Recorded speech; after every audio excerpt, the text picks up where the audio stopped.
Hello, and welcome to another episode of Wheel of Horror, the podcast where two best friends spin a wheel once a week. It chooses the horror film, and they discuss it. Today we're talking about 2024's Nosferatu, which was directed by Robert Eggers. I'm your co-host, Alec, and filling in for Eric today is the one, the only Joe Testa. Welcome back, Joe. Thank you. Good to be back. Yeah, back for an reimagining of a classic. And this might be our first vampire movie together, Joe, now that I'm thinking about it. Wow. I I didn't give that any thought, but yeah, that sounds about right. I've been thinking about it all day. I'm like, have we? Yeah. But today we are talking, I guess, the oldest still relevant film, maybe, that's like still being remade, right? Can you think of anything that's more old that is still relevant? No, no, I don't think so. And something that still holds up pretty well. Have you revisited Nosferatu 1922 recently? 2 years ago, Eric and I did it for the 100th anniversary. So that was the last time I saw it. Yeah. Yeah, actually, it's been longer than that for me, but I saw it twice. Once when, probably when I was a teenager, maybe a little older. It was always included in those DVD box sets that had all of the like the public access, or not public access, but the Public domain? public domain movies. Yes. Hmm. So like it was included with Night of the Living Dead and Phantom of the Opera 1925. And I remember I saw it then and was really impressed by it. And then maybe 10 years ago, I watched it again.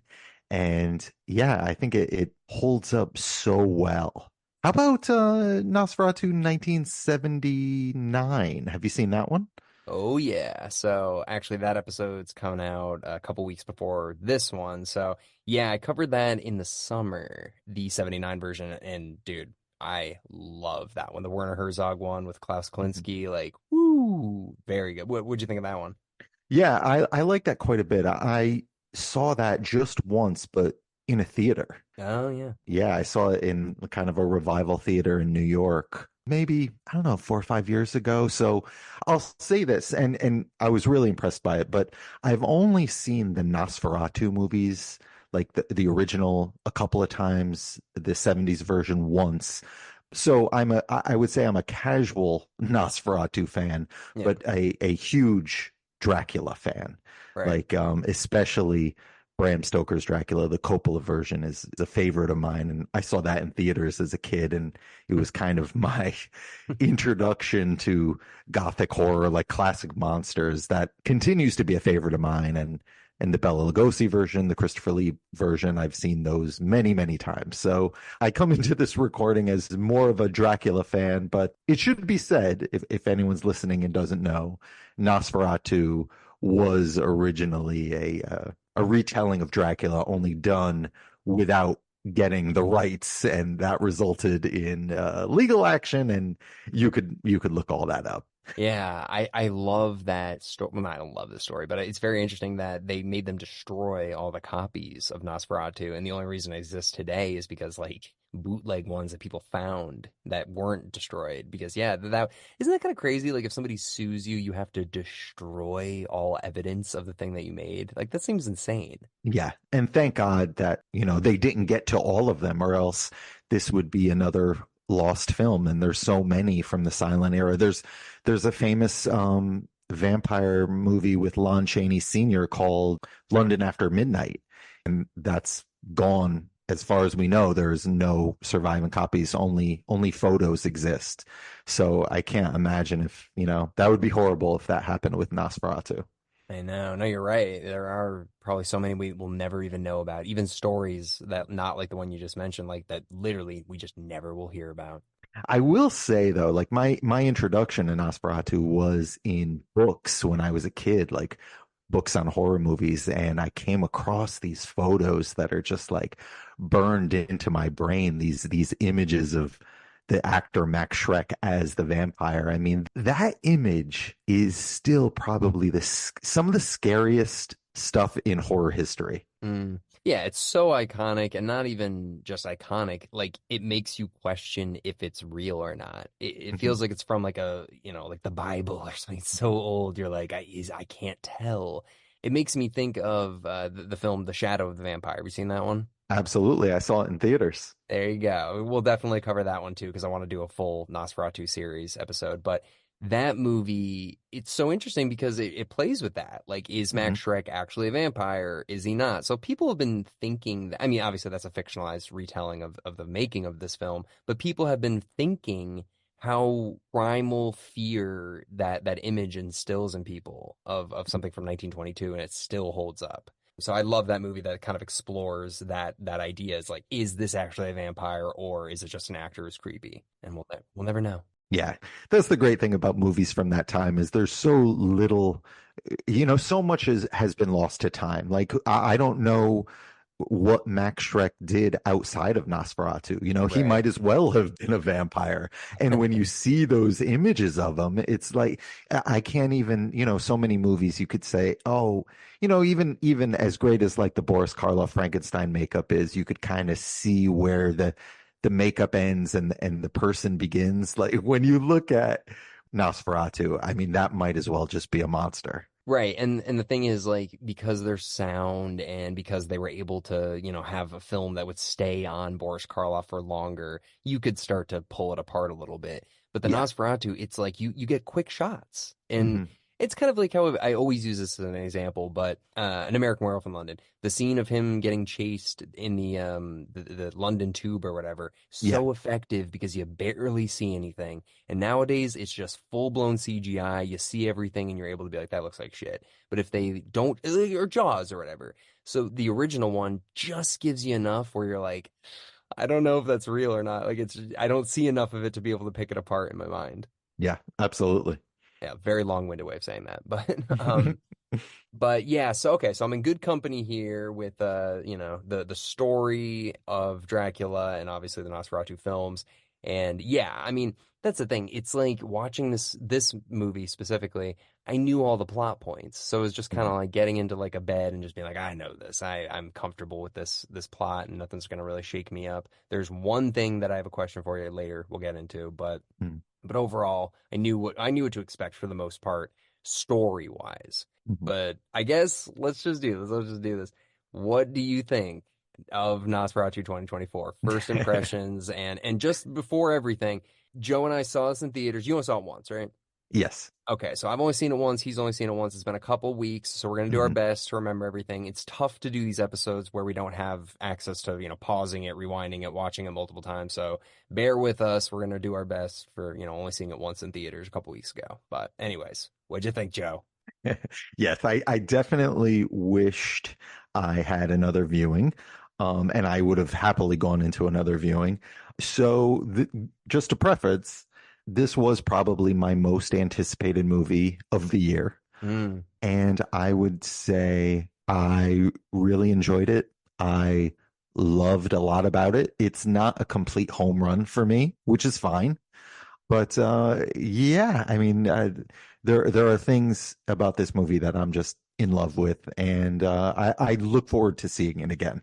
yeah. Yeah, no, absolutely. That's the thing. It's so hard to not like or love something until you've seen it multiple times. But yeah, similar to you, dude. Like I saw it on a couple days after Christmas with my mom and my brothers, and great theater experience. Really enjoyed it. But when I left, it was kind of like I was left with this feeling of like I can't think of anything I didn't like, but I didn't love it, and I don't know why. I really don't know why. Interesting. There's nothing that I was like trying to think. I'm like, what didn't I like about it? And there's nothing.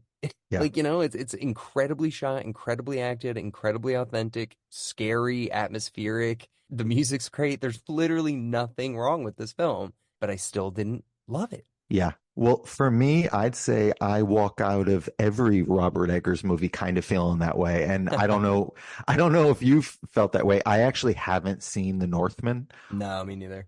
Yeah, so I want to catch up with that one. Yeah, I felt that way about The Witch. I felt that way about The Lighthouse. I think they're gorgeous movies. Like just made with such attention to detail, so much craft, incredibly acted. They really transport you to that time and place. And yeah, it's tough to pinpoint what exactly they're missing for me to say, wow, I loved that movie. Hmm. For me, Nosferatu is the closest. And I've thought quite a bit about this, so I'll try and articulate it as best I can. But Nosferatu, for me, is the closest movie of his that checks all the boxes. Hmm. Okay, and that's interesting because like I don't know about the Northman, but I think every other one of his is either an original idea Mhm. or is like slightly inspired by some folklore of something. And this one's like obviously very heavily it is the story of Dracula, you know. Mhm. So okay, so you think of all of them, this is your favorite then of the ones you've seen? Of the other, yeah, I've only seen The Witch and The Lighthouse, but Yeah. yeah, and part of that could be I love Dracula. Like Hmm. Dracula, that's a story that is just very near and dear to me. And this movie is made with just, you could just tell so much love and reverence for that material. Hmm. So that may be what it is. And again, I've only seen The Witch and The Lighthouse one time each, the one Uh, time I saw it in theaters. okay. And that's the thing, his other movies, as much as I appreciate them, I'm not in a rush to see them again. Hmm. But this one I actually do look forward to seeing again. Okay. So I think I have like the exact opposite reaction to you because I think I like The Witch and The Lighthouse more than this. Mhm. However, I felt the same way. Like I liked The Witch. I was like, I like it, don't love it. I wanted it to be that movie that I could just recommend to everybody. Be like, oh my God, Yeah. you gotta see The Witch. And I didn't. I saw it in theaters, didn't feel that way. Same as this. I was like, it's good, don't love it. Now, having seen it multiple times, I like it much more than I did Mhm. upon that first viewing. Same with The Lighthouse. Liked it, didn't love it. Now I love it. So I feel like I'm gonna have the same kind of turnaround to this one once I can finally get it at home and watch it a few times. I really, what you said just kind of resonated. They are movies that I want to champion, Yeah, like because they are so auteurist, yeah. he has such a strong original vision, and they all are these kind of palate cleansers compared to the kind of movies we get so much of, Hmm. so and the fact that I don't love his movie, love his movies, that's okay. Like I still like want to see all his, like I can't wait to see more from this guy, Hmm. and Nosferatu, again, this was my most anticipated movie of this year, even though I didn't necessarily love his other movies. I thought, oh yeah, he's perfect for this. Right. So I don't want to overplay. I don't want to make it like I'm not a fan of this guy. I am, but with certain reservations. Yeah, I mean, I think you just said it perfectly. It's like, do we want to just have Fast and the Furious 9 and 10? I mean, there already is. Do we want more, 11, 12, 13? Or do we want people that maybe it's not the best movie ever, but it's somebody that's taking things seriously, is original, and we don't get movies like this a lot. So even if I don't love it, I still really want it to do well. So we get more Yeah. stuff like this. And it feels like he makes the movies he wants to make, Yeah. and that's great. And just because they don't totally work for me, it doesn't mean that they're not really well done pieces of work. Yeah, no, that's the thing. You can't sit there and say like, oh, like the lighting sucked, or like there's everything's perfect. Like it really, he knows he's meticulous about the attention to detail and having it be super authentic to the times, and Mhm. even the accents. Like everything's got to be perfect. So I love that about this guy. We don't have a lot of those, so it's nice to see there's a young guy coming up who's like, I can still do these. So. Mhm. And now I figured we wouldn't talk too much about the plot just because like it is basically the same thing that, as all the other Nosferatus and every Dracula adaptation. So I mean, unless there's anything you want to go over, I kind of thought we would talk about the specifics of, this film. But there is one thing I did think of it as we were talking that I didn't love, and this is just a personal gripe. I the mustache, dude. I hated the mustache, man. Well, okay, I want to get into this because did you have any idea what he was going to look like going into this movie? No, no, I honestly don't even know if I've seen the trailer. I do my best to Mm, avoid every trailer. So, no, I did not know. okay, so I definitely saw the trailer and I thought it was a great trailer, but yeah, they don't show him. I had no idea what he looked like going into this movie, and yeah, I think in my mind I may have seen some like fan art where they have, what's his name? Who's the Bill Skarsgård, where Yep. they have Bill Skarsgård's, chiseled face with like bat ears, So I Right. think I was thinking of he would look more like the traditional kind of Max Schreck vampire. And when he is revealed, the first thing I thought to myself was, oh, they are going off of how Dracula was described in the novel. Okay. Yeah. My dad says something similar too. He's like, well, that actually is more authentic to like Vlad the Impaler. And I was like, no. I was like, no, I want it to be my Nosferatu from 1922 and the Klaus Clancy. I want that one. Right. Yeah. So it's a personal gripe, obviously.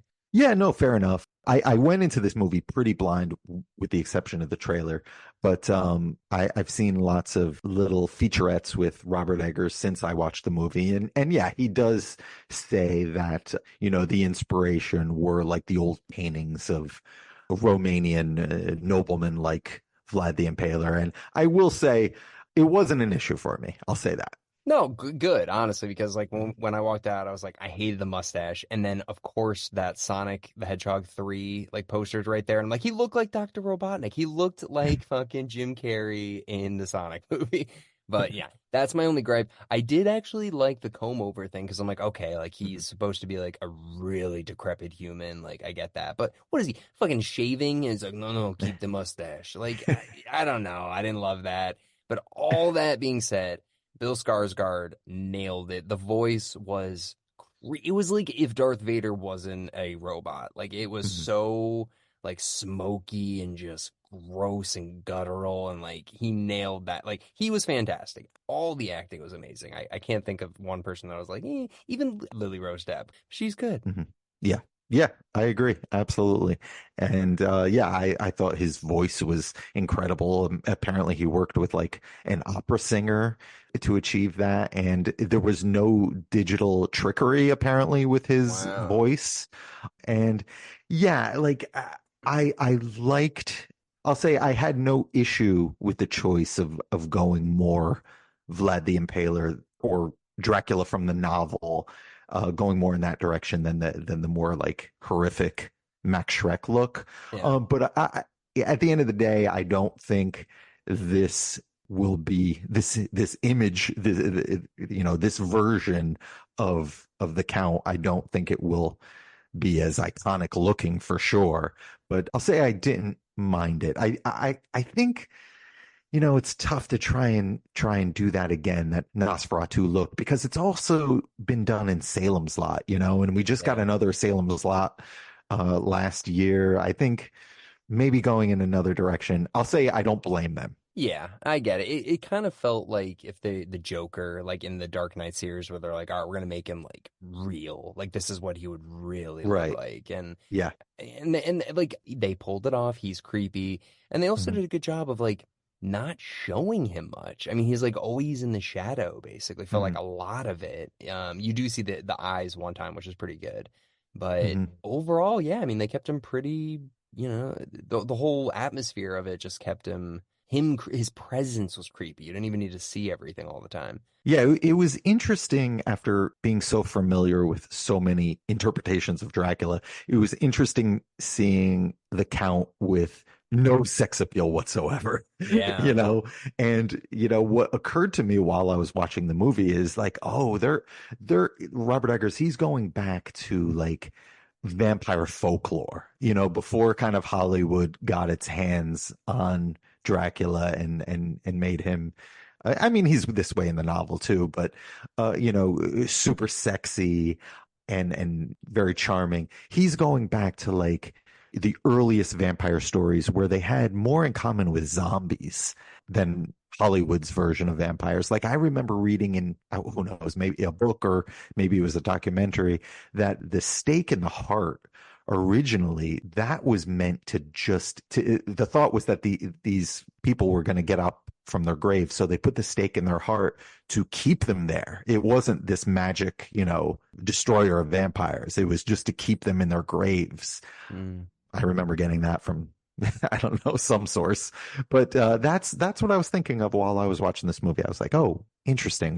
This is not what I'm used to. Yeah, no, I mean, because I mean, they're not real, we don't think, but yeah, the Mhm. Hollywood version is so crazy. There's so many rules, and they can't come into the house without getting invited, and garlic, and Mhm. holy water. There's so many things, but yeah, back then they're just like creatures, Mhm. and you're like, well, they have a heart, so we'll just stab something in their heart. Mhm. Well, maybe you can answer this then. So they suck the blood from the neck in like most other vampire movies I've seen, and I think in the other Nosferatus too. But this one, he's sucking the heart. Is that from Mhm. the original novel, or what was up with that? No, that seems exclusive to this movie as far as I know. I'm no expert, but especially on the other versions of Nosferatu. But no, I don't remember that from any other version. Okay, yeah. I wouldn't be surprised if that is another little bit Robert Eggers took from folklore. Mm. Yeah, because that was the thing. I was just like, I've never seen that before. I always thought it was, and I thought maybe it was over Hollywoodized that it was always in the neck, but why Mhm. wouldn't you go to the heart if you were trying to get the freshest blood, the newest blood? You'd go right for that, but Mhm. I don't know. Okay, so I do have one huge gripe with this movie, and maybe I misunderstood it. Maybe I went to the bathroom at this point, but something didn't connect, and maybe you can answer it. Mhm. So Lily Rose Depp had sex with Nosferatu when she was younger. Is that what we're supposed to believe? I don't know if I took it that way, but they did have some kind of psychic connection. That's really all I took from it. I don't know if I felt that they literally had sex. Okay, because when her and Nicholas Holt have that sex scene, she's like, "You could never satisfy me like he did," and they made it seem, and maybe I'm missing something here, but it made it seem like when she was young, she got a suitor that came and like satisfied her.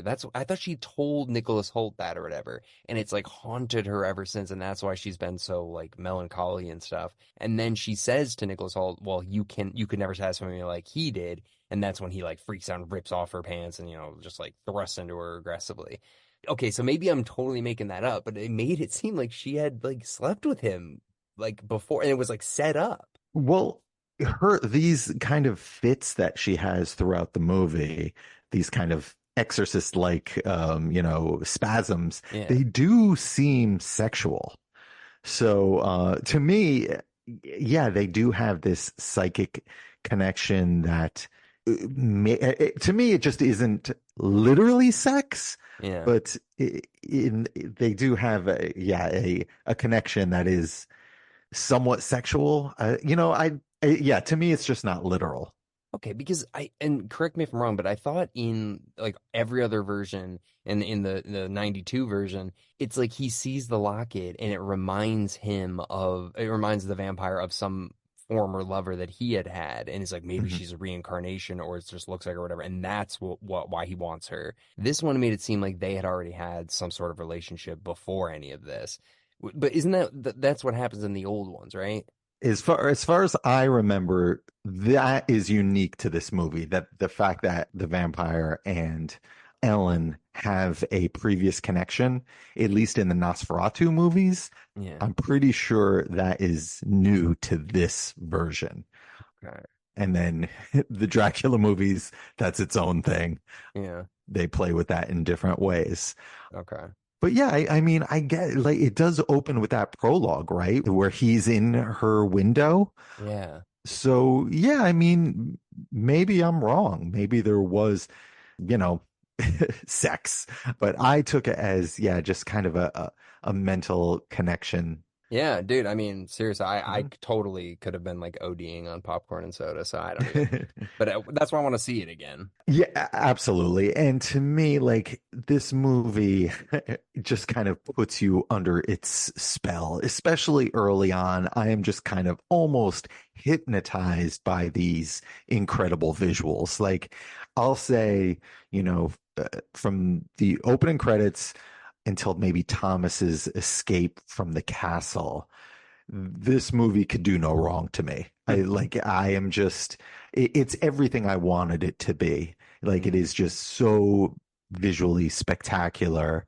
And I remember thinking to myself during his travel to the castle, like this rivals the Coppola version, which, Mm. I know that movie isn't universally loved, but for me, that is very high praise.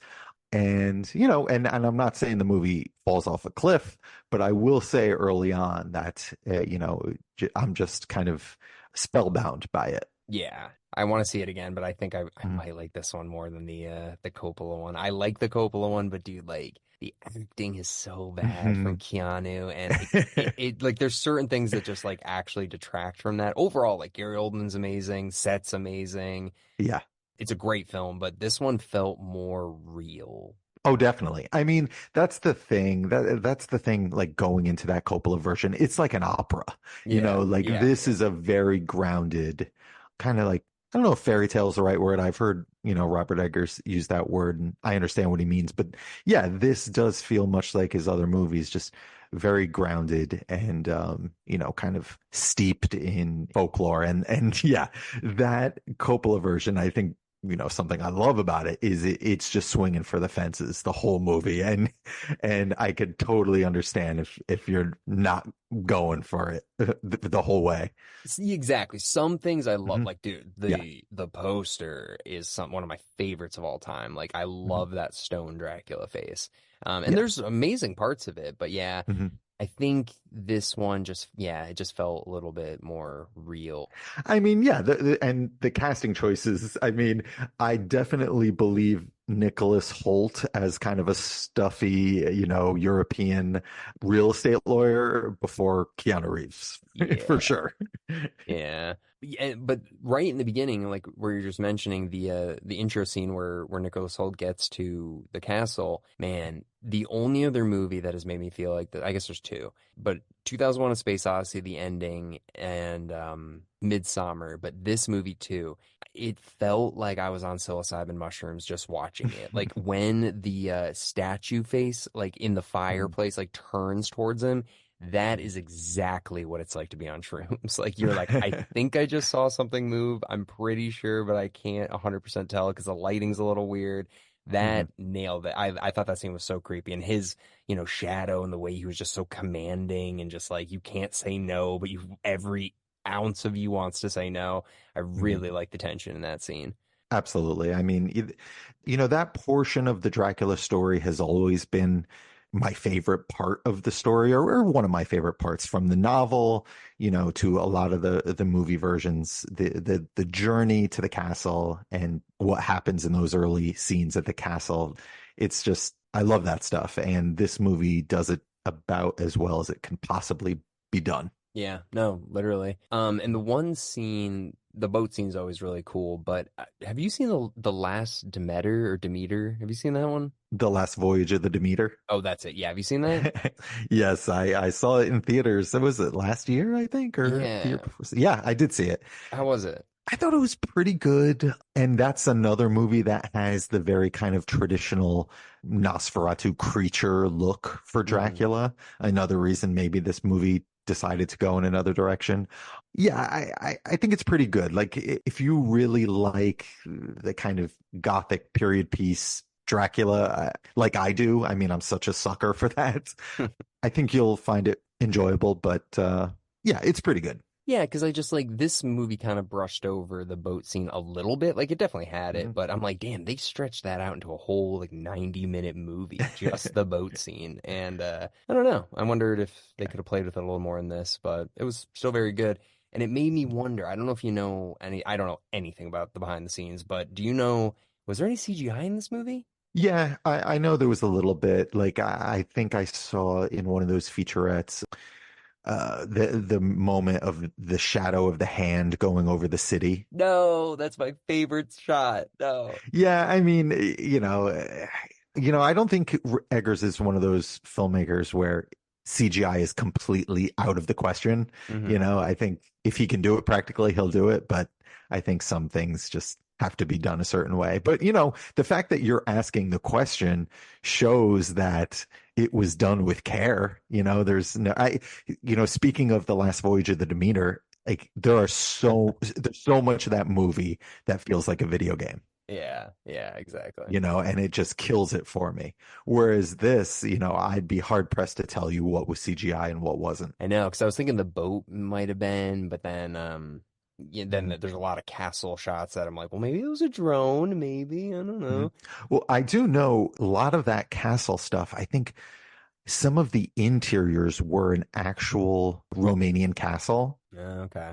or maybe it was some of the exteriors. I know that they did shoot at a Romanian castle, and then there was another location that was used in the 79 Nosferatu. So there's a lot of practical locations being used for the early scenes in this movie, which is great. Yeah, no, I know Robert Eggers is very specific about that. And I think he also doesn't use lighting. He only uses natural light. At least that was Mm, true for The Witch and The Lighthouse. But, I know this is a bigger budget film, but still, mhm, he's very unique. So I mhm, like him a lot. Yeah, Lily Rose was, good. She was believable. Couple, yeah, the Exorcist scenes you were mentioning were pretty scary. So mhm, I think she did a good job. And the guy we haven't even mentioned yet is Willem Dafoe as mhm. I guess the Van Helsing-esque character. What'd you think of him? I mean, I don't think he's capable of doing anything but a great performance. Yeah. And I know Eggers has used him quite a bit.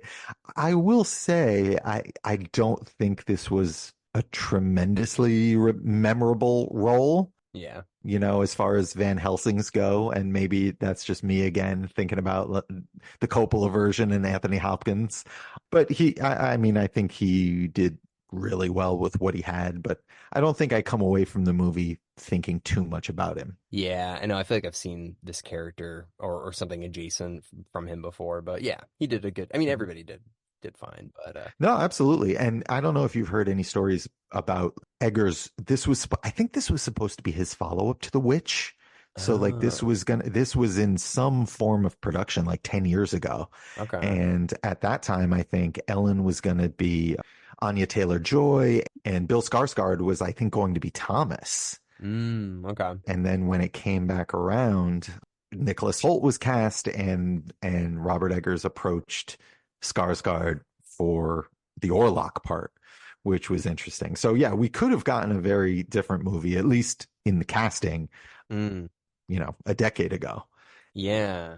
I'm seeing that here. It says Harry Styles was apparently supposed to be cast, Oh, interesting. which would have been bad, probably. Yeah, yeah, yeah. But yeah, I mean, I don't know. Again, I want to see it again, see the little plot, my issues, I guess, and see if it's even real with Mm-hmm. the Lily Rose and Nosferatu having an affair back in the day. Mm-hmm. But yeah, overall, like it didn't do incredible. It's made 104 million as of now, and the budget was 50 million. I guess it doubled its budget. I mean, I'm sure with Mm-hmm. marketing, not as much, but I guess that's pretty good. I mean, what do they expect? This is an R-rated movie that came out on Christmas and it's a horror film. Like, what do people expect? Yeah, I mean, an R-rated period piece, very kind of a throwback movie. I would imagine this is the kind of movie that makes studios a bit nervous, Oh yeah. especially with attracting younger audiences.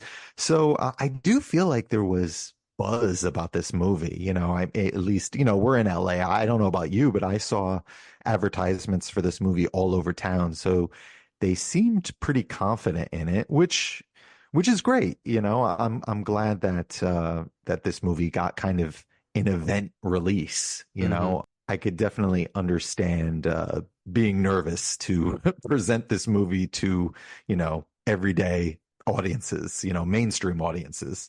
I haven't really paid attention to any how much money it's made or reviews or anything, but however I feel about it, I'm glad it exists. Yeah. Yeah, as we were saying earlier, like even if these aren't the best or make the most money, I'd still rather have, 10 of these as opposed to 10 Fast and the Furious. Not 10 Nosferatus, but Mhm. 10 movies of this kind of caliber and quality.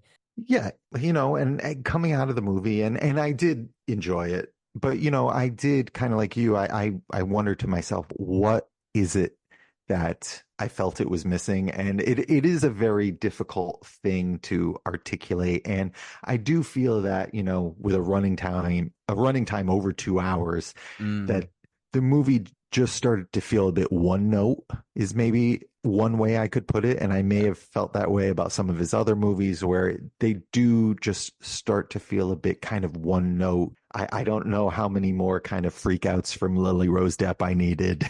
You right. know, I think, and I'm trying to figure out a way to say this the way I mean it, and it may come out wrong, but I feel like I wanted more set pieces. And that may sound like I'm asking for like action scenes, but I don't feel like this movie has a ton of moments where I'm like, oh, how about this scene? How about that scene?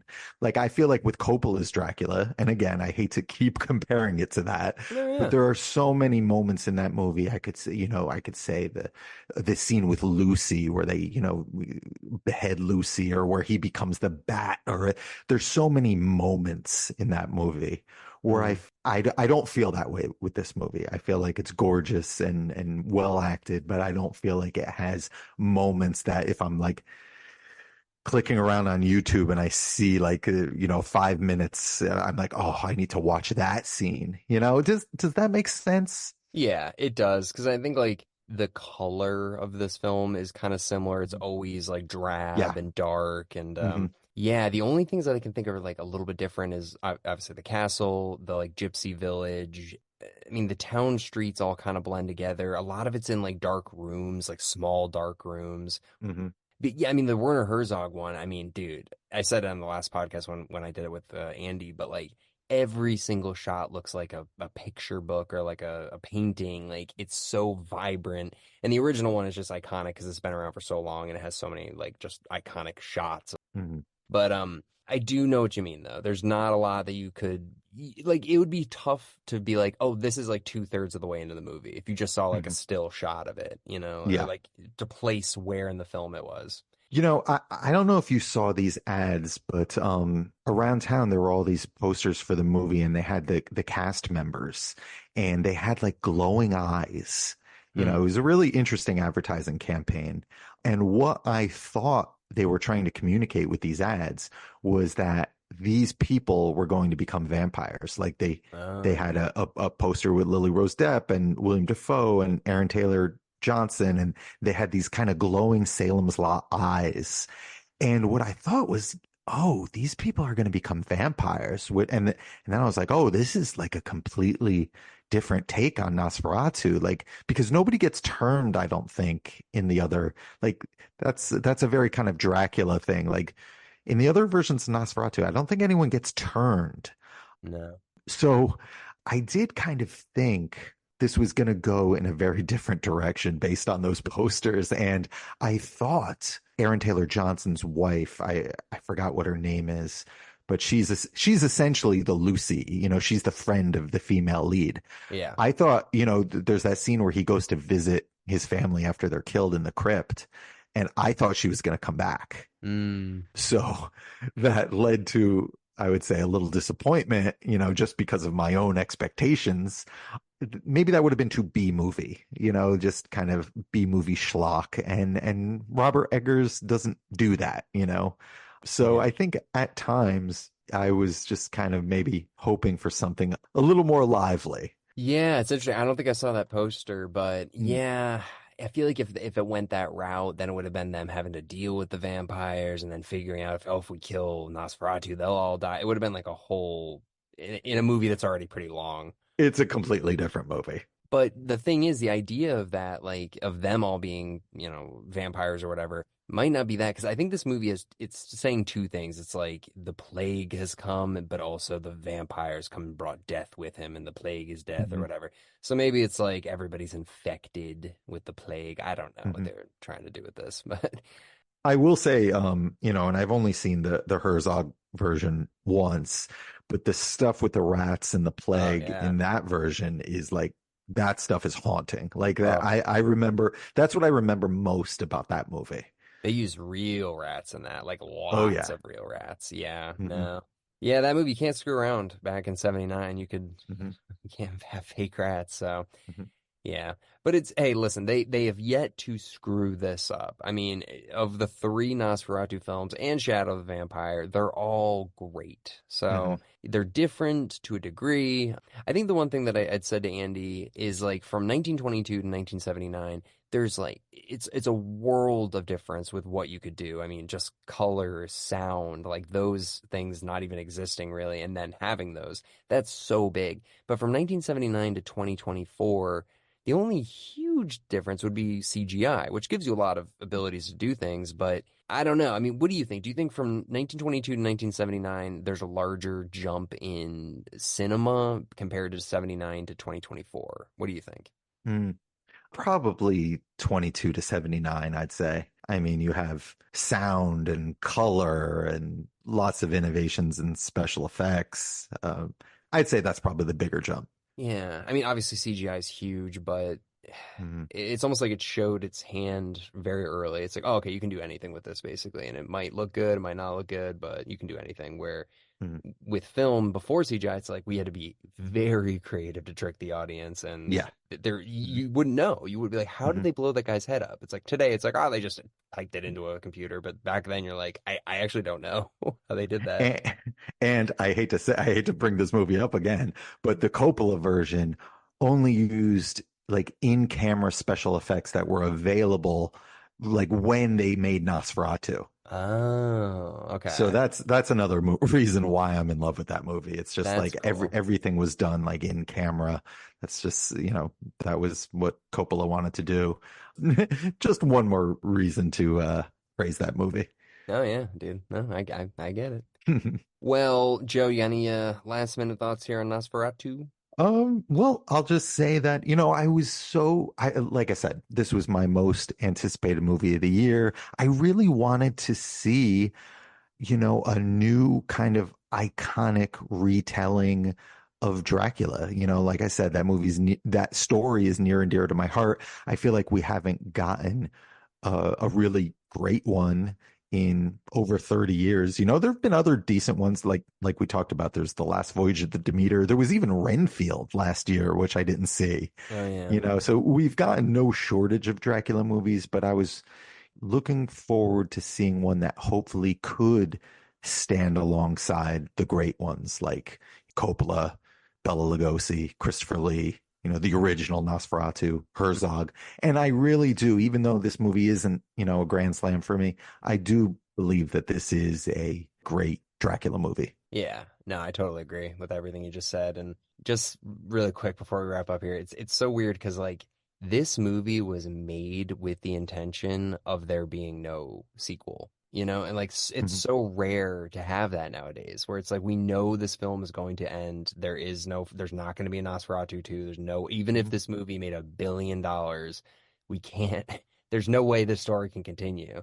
And it's just kind of, I mean, I guess they could, but it would be fucking terrible. So it's just weird that you can't do that you can't say that about a lot of movies. Dude, go watch The Last Voyage of the Demeter. The last 5 minutes of that movie, you think they're setting you up for 10 years of sequels. Right, right. It's almost like impossible to write a film today and Yeah. try to be original or anything and to not be like, well, then his eye opens at the end or like Mhm. something like so it's kind of weird, yeah, to be like, all right, we're making a movie, here's 50 million, no sequel potential, no prequel, but I mean, I guess maybe a prequel if you fucking Mhm. really want to milk it, but anyways, I just thought that was kind of interesting. Yeah. All right, well, I'm gonna spin the wheel and we'll see what we got for next week.